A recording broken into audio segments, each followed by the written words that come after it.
millions of people need their student loan debt canceled. Mr. President, today would be a great day to cancel $50,000 in student loan debt for tens of millions of people across this country. In May, Senator Elizabeth Warren urged Joe Biden to follow through on a campaign promise. In his run for president in 2020, Biden supported an immediate cancellation of a minimum of $10,000 of student debt per person. 2 years later, that still hasn't happened. The administration has taken some limited steps to alleviate student debt. They extended the pandemic-era pause on student loan repayments until August of this year. And they've tried to make some existing forgiveness programs actually work. Under one of those programs, the Education Department canceled $5.8 billion of debt held by people who attended Corinthian colleges, which was a chain of for-profit colleges that collapsed in 2015. But that doesn't come close to Biden's original pledge. Why the reluctance to simply write off $10,000 per person? Why haven't we canceled student loan debt yet? I'm Laura Marsh. And I'm Alex Pareene. This is The Politics of Everything. Would you like to hear more from TNR? Every day, our writers and editors work to bring you the reporting and analysis you need to make sense of the world. But we can't do it without you.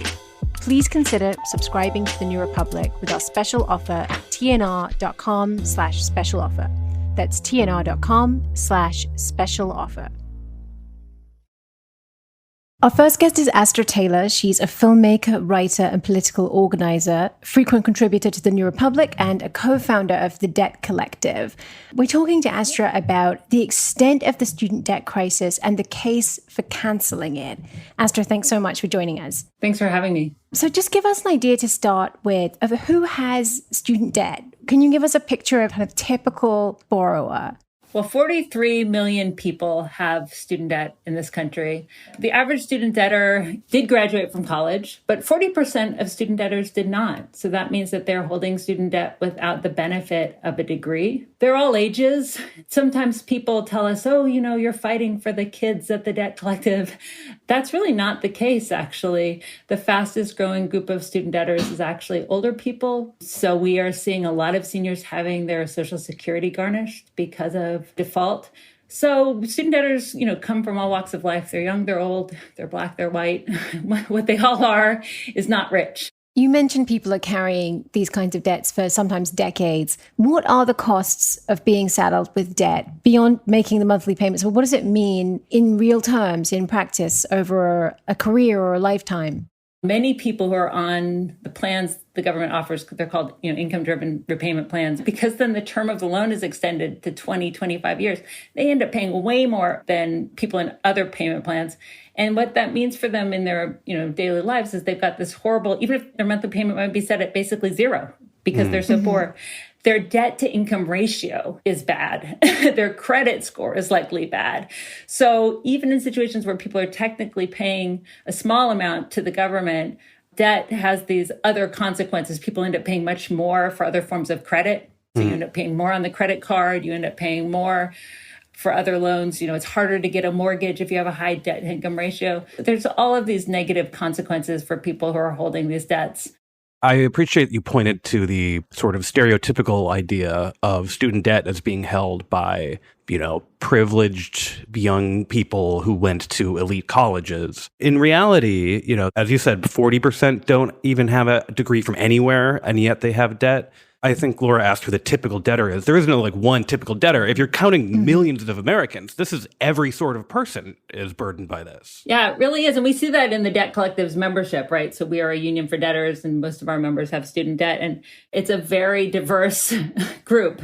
And every new member call, there's someone, again, who should be in retirement. I mean, there's somebody who was 84 who showed up at a new member call the other day.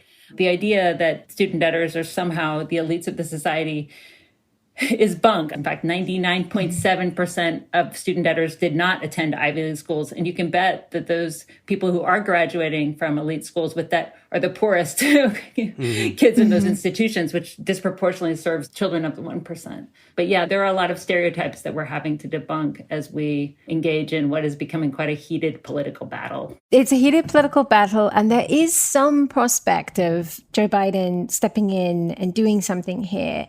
Can you give us a sense of where things stand with that? I mean, by all accounts, and this certainly feels true, he did not want to run on student debt cancellation. He was forced to.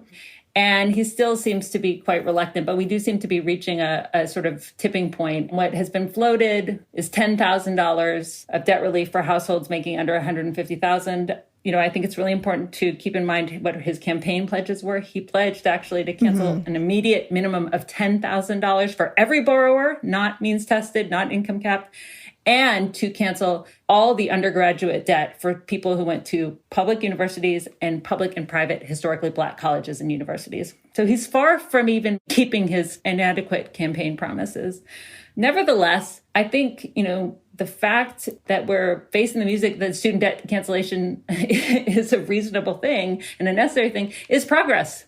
So I think we should get into to whom is this money owed and how can Joe Biden cancel it essentially with the stroke of a pen.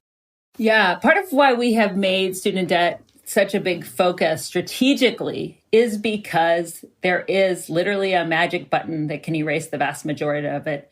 Over 90% of student debt is federally secured. The government is the lender and the debt collector. And there are loan servicers who kind of get these juicy servicing contracts, and are profiteering off of this, but ultimately it's in public hands. And that means that the federal government has the ability to cancel it. So the main authority that we're focusing on in the broader student debt fight is called Compromise and Settlement Authority. And the Department of Education is not the only agency that possesses this authority. But the logic is basically, if you issue debt, you have the power to not collect it, to cancel it, right? Yeah. It's like if I lent one of you $20, I don't have to collect on it. So, we are pushing the administration to use the authority it clearly possesses. This was authority written into the 1965 Higher Education Act. A man named Joe Biden voted to reauthorize this act multiple times in his long career as a senator. So Congress has already granted this authority. We're not saying, hey, do some crazy executive overreach. We're saying this is power you possess and use it the way it's supposed to be used. In the last couple of years, there has been a moratorium on collecting some of this debt anyway because of the pandemic. What are the lessons from that experiment? Do you want to know what I think the sad lesson is? And then we could get to the happier ones. So go with sad first, yeah. The sad lesson is that I don't think that if Biden had been the president when COVID hit, I don't think the Democrats would have done such a big, bold student loan payment pause. Right? Now, Donald Trump's payment pause was imperfect. It left off quite a significant chunk of borrowers with an older kind of loan and with people with private student loans. But it really was just like a blunt pause for tens of millions of debtors. I think the Democrats would have tried to wheedle, divide people up into the worthy and unworthy of this. And so they would have done the means testing thing. The means tested pause. And the thing is, this pause has given us a bit of power in the movement because now that those loans are paused, nobody wants to turn them back on. We fought for something like, I think, 7 payment extensions. I mean, there was one at the end of last year where they said, this is the all caps final extension. We're not doing this again. The debt collective was threatening a big protest, and I literally got a call from the White House on a Wednesday morning before Christmas saying, actually, we've got good news for you. We're extending the payment pause again. And they've now set the date at August 31st, which is right before the midterms. So the pause has given us, it's shown the American public that the pause is possible. These loans don't have to be collected. And also, the sky hasn't fallen without that revenue. It hasn't. Yeah, and it seems politically very odd to resume these payments immediately before a midterm election. But I also feel that the one thing Washington has shown us over the last several years is that what it likes best, better than solving crises, is delaying crises and then just permanently trying to delay them inevitably. Yeah, our slogan in response to the payment pauses was you can't pause a crisis. We are living in the aftermath of a million fixes and tweaks to the student lending program. That's what income-driven repayment plans are. I'm sure the listeners have seen the headlines about the public service loan forgiveness, which was rejecting 99.7% of applicants, and they fixed it, and then it rejected 99.3%, Yeah, actually, explain that, just really, really briefly explain it, because it was a deal where if you go into public service, eventually your debt gets forgiven. And it just didn't work for anyone, right? Let's say I've gone to law school. I have $250,000 of debt. I'm going to work as a public defender for $50,000 or $45,000 a year. And at the end of 10 years, they're going to write that off. And then it doesn't happen. And it doesn't happen for 99.7% of people in that boat. The same thing with income-driven repayment plan. Remember I said they lower your payments and extend the life of the loan. Well, the Government Accountability Office just did a big report a couple months ago, if that, and said, oh my gosh, the number of people who have gotten this relief, this, quote unquote forgiveness, was 157 people, if I remember correctly, and millions are enrolled. In the whole country? Yes. You could get them all in one room. That's it. You could get them on a Zoom. Not even a big room. Yeah.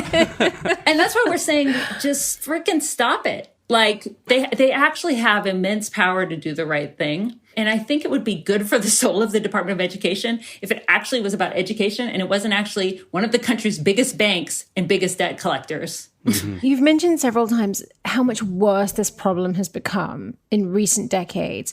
What was the turning point? What made it so much worse in, you kind of mentioned the early 2000s? In the late 1990s, federal student debt was so trivial the government didn't even measure it. This is actually just a really recent phenomenon, and it's because there are various factors contributing to it. So one is we have substituted labor policy with education policy, right? And this was a bipartisan thing. It was like, we're not going to invest in good jobs. We're not going to strengthen the labor movement to get the minimum wage up. We're going to tell people it's their fault they're poor and tell them to go to school and get a degree. Oh, and if they go to for-profit colleges, that's fine too. Mm-hmm. Because that's where hundreds and hundreds of thousands of people went, mostly people who are poor and who are Black and brown. And the Great Recession was a major factor in the explosion of student debt because when times are tough, people feel they have to go to school to try to better themselves to get out of that rut. And so all these factors have colluded to just, drive people into higher education, but at a cost that is absolutely unsustainable and is breaking people. We're not seeing the same uptick in this downturn and whatever, I don't know, what do you guys call this moment of economic confusion we're in? Well, right. It's a weird moment. It's a weird moment because I think people, first of all, a lot of people learned their lesson about taking out money to get a degree. Yeah. A lot of people learned their lesson about doing that. But also, like there are enough jobs out there. I just read a story about people choosing to work rather than go to college. So this moment is very odd, but that's a logical response to the last 20 years of education policy and labor policy. I think that's actually why student debt cancellation is more popular with people who never went to college than people who went to college. That's interesting. And so you've got all these pundits, especially on Twitter and stuff, going like, aren't people going to be mad when somebody's debt is canceled? You're going to enrage the working class or whatever. And what you're actually seeing is a huge number of people who never went to college going like, yeah, right on, cancel it, because that's why I didn't go to school. And that's why I don't want my kids going to school. Yeah. This isn't working. Yeah. The politics of this are very interesting in that sense because there are certainly a lot of people who had student debt, but because their careers went so nicely, they didn't have to worry about it, or might be more unwilling to forgive it than people who didn't go to college at all because of the expense. I think the people most invested in the meritocracy are the most reluctant to cancel student debt. Yeah, absolutely. I agree completely. It's funny because with most disasters that people undergo, like a really bad health event or some, horrible accident, their reaction is, I don't want anyone else to have to go through this. Let's implement some kind of reform to make sure this never happens again. But with student debt, the talking point you see is, I had to go through this, so everyone else should. It would be unfair to spare anyone in the future.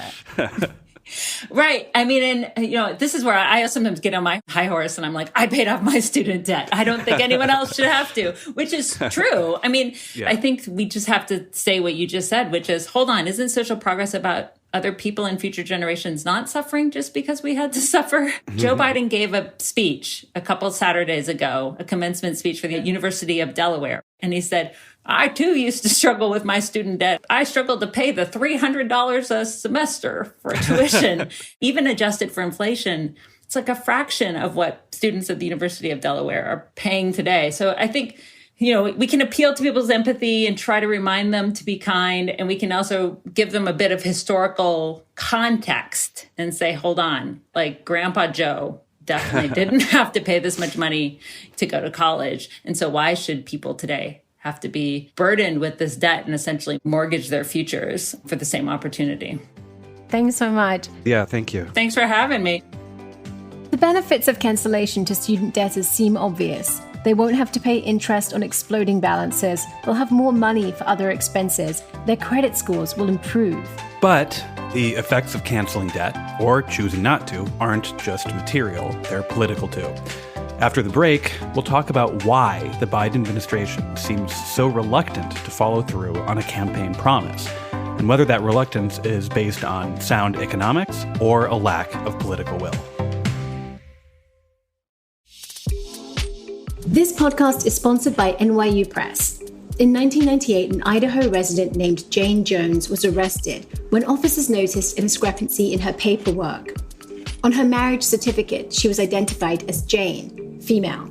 Her driver's license, however, offered a different name and sex designation. Jane was briefly imprisoned for the crime of marriage under false personation. Like many transgender people in the United States, she'd been ensnared by the complicated and often contradictory process of sex classification. In the thought-provoking book, Sex Is as Sex Does, author Paisley Curra uses the stories of people like Jane to reveal the hidden logics that have governed sex classification policies in the United States. Discover what the evolving fight for transgender rights reveals about government power, regulations, and law in Sex Is as Sex Does. Receive 20% off and free domestic shipping when you use coupon code TNRFM at nyupress.org. We'd like to tell you about a show you might like, 5 to 4. 5 to 4 is a podcast about how much the Supreme Court sucks. As the court marches further and further to the right, it claims it's a completely apolitical institution. That's patently untrue, and 5 to 4 shows you why. Every week, 5 to 4 takes on the Supreme Court's worst decisions about the most important issues, like police abuse, the Second Amendment, and voting rights. Each episode covers a Supreme Court case that reveals the ways in which the justices contort the law, make stupid legal errors, and generally hack away at our democracy. If you are fed up with being gaslit about the court's supposed political neutrality, we think you'll like 5 to 4. Find it wherever you get your podcasts.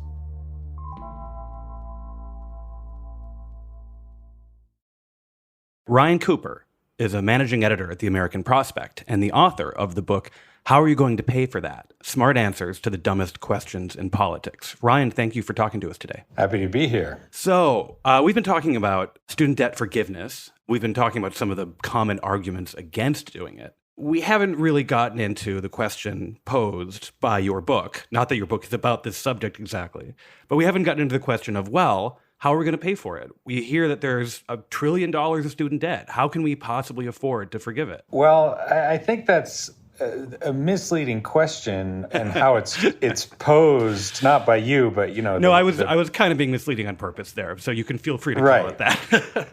Dang it, Alex! No, when you're looking at a debt like this, the question is it going to be paid back or not? And the answer to that question, in not every case, but in a large and growing share of that debt, is no. It's not going to be paid back. And so the question is, who's going to take the loss? So we have basically a political problem of we're not going to see that money again. So on whose backs are we going to settle this? But what we're talking about is budgetary numbers in future expected federal revenue, right? Yeah. And in fact, one of the reasons they sold the whole student debt subsidies in the first place, that it was going to be a moneymaker for the federal government, that they're going to give these loans out, and then people are going to earn human capital, that they're going to make a lot more money, and then they were going to repay the loans with interest, and it was going to reduce the deficit. And this is, 90s, like gold. People love to hear this kind of thing. And the problem is just it didn't happen. Wages were stagnant, and the debt balances did not go away like they thought they would. And so, you're just left with this question of who's holding the bag. We want to talk about sort of the effects of debt relief in a bit. But to get to the political part of it here, I do think that narrative that you just described and that sales pitch, we will basically invest in young people, they'll get degrees, And then because a college degree is a magical ticket to a high income, they will repay the government and we will reduce the deficit. That was supposed to be how the policy worked. We have basically now run the experiment. We're at the part of the experiment where you're checking if it worked or not. It seems to me that it didn't work, but it also seems to me that it's really hard to get the people who believed in that experiment to admit to themselves and to the country that it didn't work. Yeah, I mean, the education fetish has many parts to it. You saw the human capital theory that education is going to solve inequality, that we're going to get higher wages for the working class if people can get degrees. You also saw that education is going to solve poverty. But then you look at the statistics in that realm as well, it didn't work. You've massively increased the educational attainment of the American population over the last, 100 years. Over that time, the impact of education on poverty has been nothing. What solves poverty is the welfare state. And I think this goes to show you the Democrats desperate searching for some sort of class solvent that will absolve them of not having to fight with Republicans or the donor class. To be fair, to give Joe Biden his due, they did attempt a great big expansion of the welfare state with the child tax credit. Yeah. But, that was killed by members of their own party now, explicitly for the reason that it gave the money to poor people who would, said Joe Manchin, spend it on drugs. Student debt cancellation is something they still could do. Why do you think they're not? I have only sort of psychological suppositions. Arguably, Biden could do this without anyone else's say-so. He could just write it off and be done with it. I think that you see a typical Democratic hesitancy, unwillingness to do, aggressive, boundary-pushing things if they can possibly help it. That smacks to them of sort of Trump or worse, the socialist left. I think maybe more importantly, you see the class split in the Democratic Party. And I think a desire to kind of discipline the young left that you see from a lot of people like Josh Barro, Matt Iglesias, that type of person. And the student debt football has become a sort of weapon in that internal coalition argument, I think. It's taken on a sort of symbolic importance beyond the policy, which is which side is going to sort of win this fight for the Democratic Party. Yeah, and so it is the case that young college graduates are a sort of central constituency of the sort of new, upcoming socialist groups. They're arguing for student debt cancellation, and so telling them to shut up is a really popular thing. If you're dedicated to keeping AOC and all of the, grimy hippies away from the levers of control inside the Democratic Party, casting student debt forgiveness as some sort of handout to, Hampton's millionaires or whatever is a pretty potent rhetorical weapon. Oberlin women's studies grads who don't want to pay their bills. Why didn't you get an engineering degree, you stupid feminist? But, it's funny, when you bring up AOC as a representative of the leftmost flank of the Democratic Party, but the politics on this have gotten very mainstream very quickly, which I think makes the White House's ambivalence about it even odder. And I know that your magazine, The American Prospect, has actually done some reporting a little bit on the sort of debate within the party and within the White House. But Chuck Schumer, no socialist he spent Biden's first year in office just saying, you got to cancel debt for people. He said you were going to do it. You got to do it. Yeah, I mean, these things get mixed up. It definitely is not the case that it's only Hampton's millionaires who would benefit here. And I think Schumer is not a super accurate retail politician, but he's more of a retail politician than Matt Iglesias. And I think he sees that this is a winning issue for his coalition. Yeah. It's just the internal dynamics. If Republicans had a thing like this, where there's a section of the party wanted something that maybe didn't poll great, arguably. Like it wasn't a thing that was a super slam dunk, 90% approval, everyone loves it. They would just do it right away. And they would sort of narrowcast propaganda to the people who benefited, and then they would shut up about it. They would move on to Benghazi 2.0. Well, it's interesting that what you're describing is basically like they have a political program and are able to achieve multiple goals. And I think when we're talking about student debt cancellation, we've been talking about it as like, this is one of the few things Joe Biden can still do. Maybe the mistake is to talk about just being able to do one thing, because political parties tend to be successful when they can do lots of things, right? Yeah, I mean, it's the kind of thing where Republicans, for all their faults, act like a political party much more than Democrats do. They have their agenda, they try to achieve their agenda, and then, they move on to the next thing. They don't wrap themselves around the axle of their own coalition for months and months, which is the same thing they did with Biden's Build Back Better agenda. This is a debate you could have solved with a couple of administration economists and aides in like 15 minutes, I think, on day one of the new administration. Do the write-off, on to the next thing. And I think ultimately, it does have to come back to Biden. He's in charge here, and if he wanted to make this happen, he's the top dude, and he makes the decision whether you're going to write this executive order or not. And he hasn't, shoved one of his economists up against the wall with his hand behind his back and say, tell me that it's going to be a good thing, and now go on CNN. He just hasn't done it. I don't know. It is interesting because I'm sure there are economists in the White House who have been saying this would be economically a good thing. And get into that. Forgiving this debt, it's been frozen for a lot of borrowers for a long time. But forgiving the debt, what do you think the sort of economic impact of that? I mean, they think the latest number that's been bandied around is $10,000. You see people being kind of dismissive about that, for the reason that a lot of people have debt well into the six figures. But that would wipe out about a third of all the balances. It would cut another a quarter or something by half or more. It would be a very significant amount of debt relief for those people. Economically, you're talking about putting, a couple $100 a month, something like that, into the pockets of people. It would be, this may be factoring into the administration's thinking, it would be anti-inflationary to restart the payments and not cancel any debt, because then you would be forcing people to send more money to the government so that they couldn't spend on, it would basically be a huge tax increase. A tax increase on indebted people. Yeah.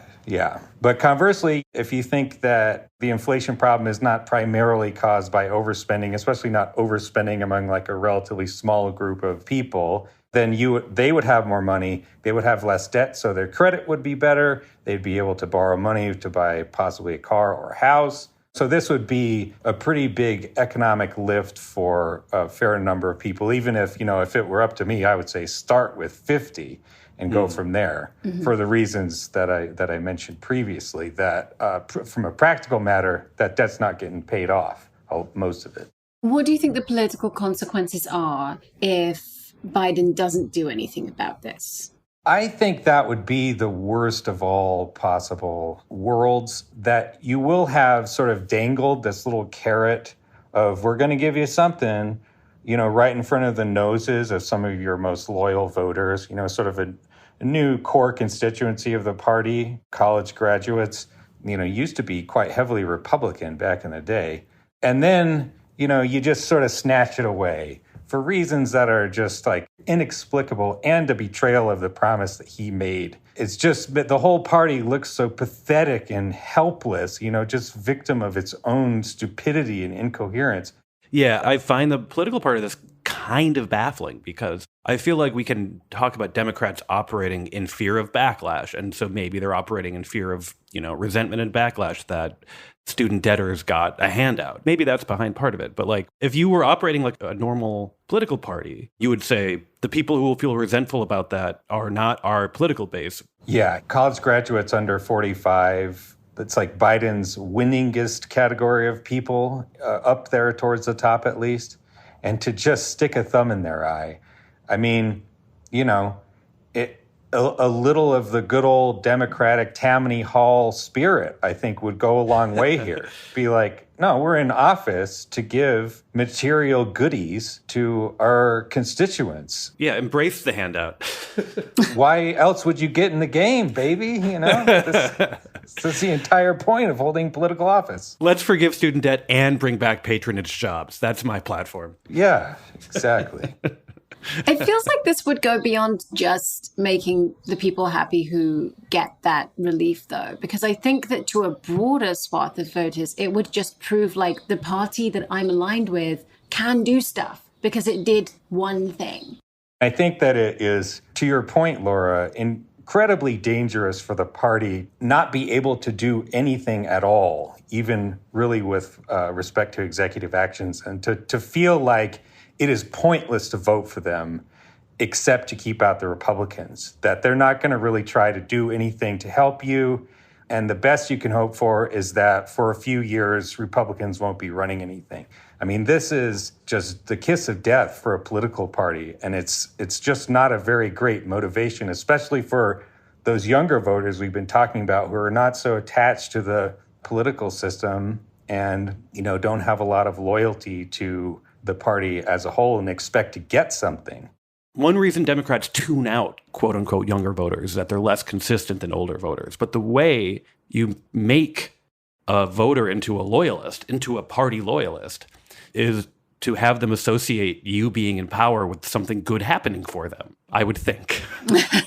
Yeah, and there's such a sense among especially younger people, the under 45 high school and college students, that the American constitutional republic is just broken. Yeah. And I think it's a terribly dangerous attitude to enable and fester by blocking, your own party's agenda or refusing to use any of the tools of the executive to help your constituents to prove both that your party can do things for the people who vote for it, a sort of social contract for a political party, and also just demonstrate that the government is capable of functioning still in a way that it seems is maybe sort of isn't. But that's, at least in the case of student debt, that's up to Biden. He could make that happen tomorrow. That reinforced all of my misery about the Democratic Party. Yeah, we hit on the main reasons why everything's awful, so I appreciate that, Ryan. Thank you, as always, for making me feel great about the American experiment. It was a pleasure talking to you today. It was a pleasure being interviewed. The Politics of Everything is co-produced by Talkhouse. Emily Cook is our executive producer. Myron Kaplan is our audio editor. If you enjoyed The Politics of Everything and you want to support the show, one thing you can do is share this episode